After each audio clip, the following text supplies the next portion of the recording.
है, इस नाव का सहारा कौन बनेगा? विधायकगण, सांसदगण, एमएलसी, संगठन के लोग या आम शिक्षा मित्र? हर व्यक्ति आता है तब बात करता है अच्छी, और फिर जब उस मुकाम तक पहुंचने का वक्त आता है तो फिर इधर उधर होने लगता है। जो लोग आते हैं वो कहते हैं कि मैं सीधा सरकार से मेरा तारतम्य है और निश्चित रूप से सब कुछ अच्छा होने वाला है। थोड़ी देर में वो किला भर भरा कर ढह जाता है और पता नहीं लगता है कि आखिर ऐसा क्यों हुआ। ये ठीक वैसे ही होता है जैसे आपके मरीज को अस्पताल में भेजा जाता है,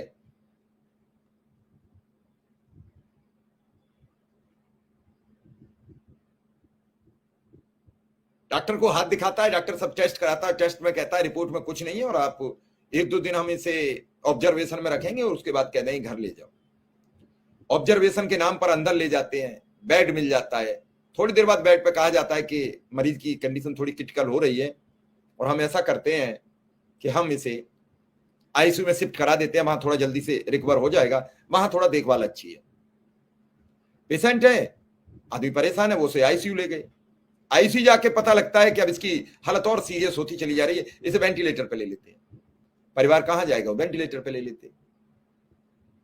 फिर हमें आश्वासन दिया जाता है ये दवा लाइए, ये दवा लाइए, ये दवा लाइए, ये दवा लाइए। हम दवाओं का बोझ ढोते ढोते थक जाते हैं। रोज दवा, मेडिकल, मेडिकल से अस्पताल, अस्पताल से मेडिकल, मेडिकल से अस्पताल, यही प्रक्रिया चलती है। फिर कहा जाता है कि नो मोर,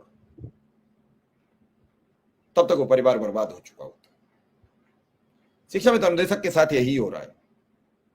पूरी योजना तैयार हो जाती है, बात प्रस्ताव तक चली जाती है, लोग प्रस्ताव देखकर भी खबरें शेयर करना शुरू कर देते हैं, अपनी अपनी बात कहना शुरू कर देते हैं, अपने अपने तरीके से कहना शुरू कर देते हैं। लेकिन फिर जब पता लगता है तो पता लगता है कि ढाक के तो 3 ही पत्ते हैं, चौथा आया ही नहीं आज तक। कभी मंत्री नकार देते हैं, प्रस्ताव नहीं है, कभी प्रमुख सचिव नकार देते हैं, कभी कोई नकार देता है। मुख्यमंत्रियों से अभय सिंह जी 2-3 बार मिले, उसमें कई लोगों का कहना है कि उनके पर्सनल रिश्ते हैं इसलिए वो मिलते हैं, वो कहते हैं कि मेरे अपने रिश्ते हैं इसलिए मैं मिलता हूं।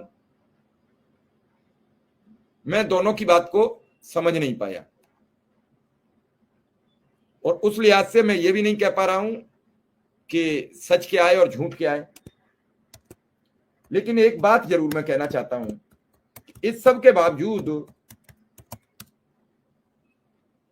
मुलाकात हुई और मुलाकात के बाद प्राथमिक शिक्षा मित्र संघ के अध्यक्ष शिव कुमार शुक्ला और महामंत्री सुशील यादव मिले।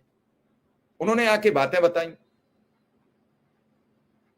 अब जब तक मुझे दिख रहा है कि मुख्यमंत्री जी से एक बार फिर मुलाकात नहीं होगी, तब तक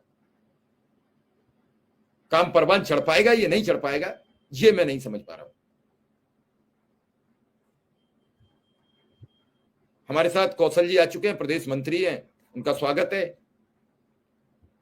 क्योंकि मेरा उद्देश्य यह है कि शिक्षा मित्रों का अगर मनोबल गिरा तो संभलेगा नहीं। शिक्षा मित्र का हौसला बढ़ा रहे, शिक्षा मित्र सुरक्षित रहे। शिक्षा मित्र के अपने हौसले के साथ साथ उसके लिए परिवार की नैतिक जिम्मेदारी है। परिवार उसके पीछे है, परिवार के लिए वो उसका हीरो है